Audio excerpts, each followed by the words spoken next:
নমস্কাৰ, আপোনালোক সকলোকে স্বাগতম জনাইছোঁ মোৰ চেনেলৰ এটা নতুন ভিডিঅ'লৈ।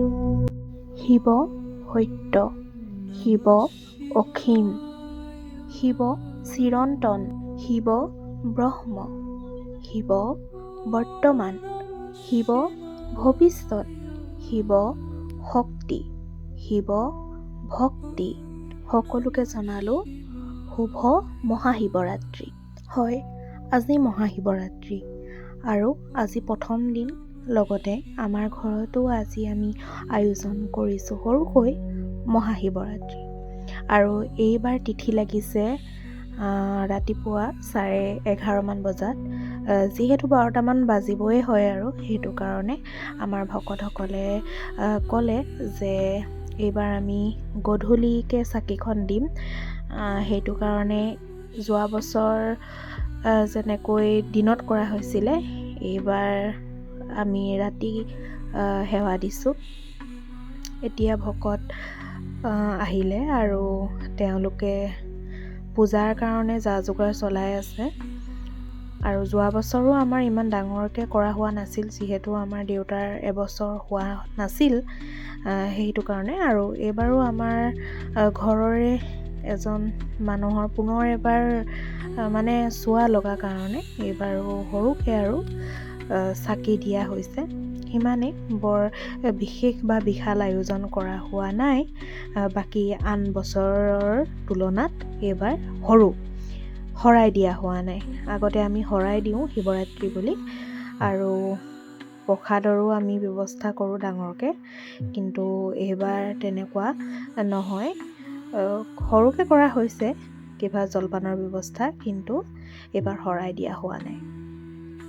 আৰু এতিয়া মই চাকি দি মেলি আহিলোঁ, আৰু বাকী ঘৰৰ মানুহবিলাকে দি আছেগৈ চাকি। বাকী এতিয়া মই লগালগ বনাইছোঁহি, এইফালে পুৰি বনাইছোঁ, কিয়নো ভকতসকলক খুৱাই পঠিয়াব লাগিব। তেওঁলোকে দিনটো ব্ৰতত আছে, সেইটো কাৰণে নিমখীয়া একো মুখত নিদিয়ে। সেইকাৰণে মই এয়া পুৰি বনাই দিছোঁ নিমখ নিদিয়াকৈ।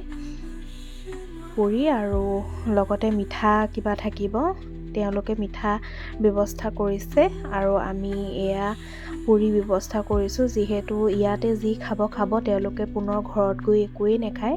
আজি দিনটো ব্ৰতত থাকিব আৰু গোটেই নিশাটো, তাৰপিছত অহা কাইলৈহে তেওঁলোকে ব্ৰত ভাঙিব, সেইটো কাৰণে। আৰু এইফালে ৰঙা চাহৰ ব্যৱস্থা কৰিছোঁ, কিয়নো মিঠাও থাকিব, লগতে এইফালে পুৰি তেলত যিহেতু বনোৱা হৈছে, গেছৰ সমস্যা হ'ব বুলি গাখীৰ চাহৰ ব্যৱস্থা কৰা নাই।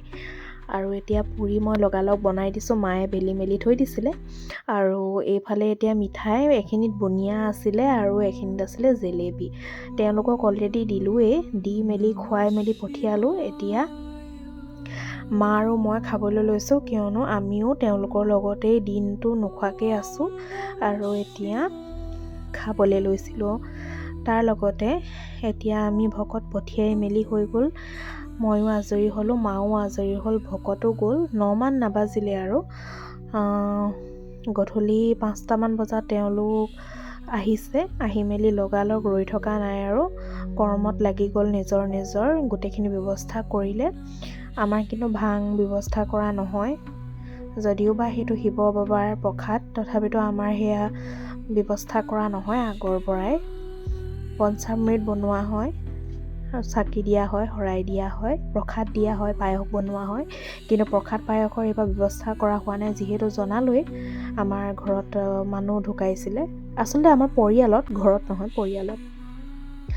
আৰু বাকী এয়া আজৰি হ'লোঁ আৰু সমস্তখিনি কৰি মেলি। ইমানে আমাৰ ঘৰত আয়োজন কৰা হৈছিল শিৱৰাত্ৰি বুলি। হয়তো আপোনালোকে শিৱৰাত্ৰি বুলি বিভিন্ন শিৱ মন্দিৰত গৈ দৰ্শন কৰিছে, চাকি দিছে, নিজৰ ঘৰখনৰ লগতে আমাৰ সমগ্ৰ অসমৰ ভালৰ কাৰণে চাকি বন্তি দিছে। গতিকে আজি ইমানখিনি দেখাই পিনে আপোনালোকক মই এই ভিডিঅ'টোৰ পৰা বিদায় লৈছোঁ। পুনৰ লগ পাম এটা নতুন ভিডিঅ'ত।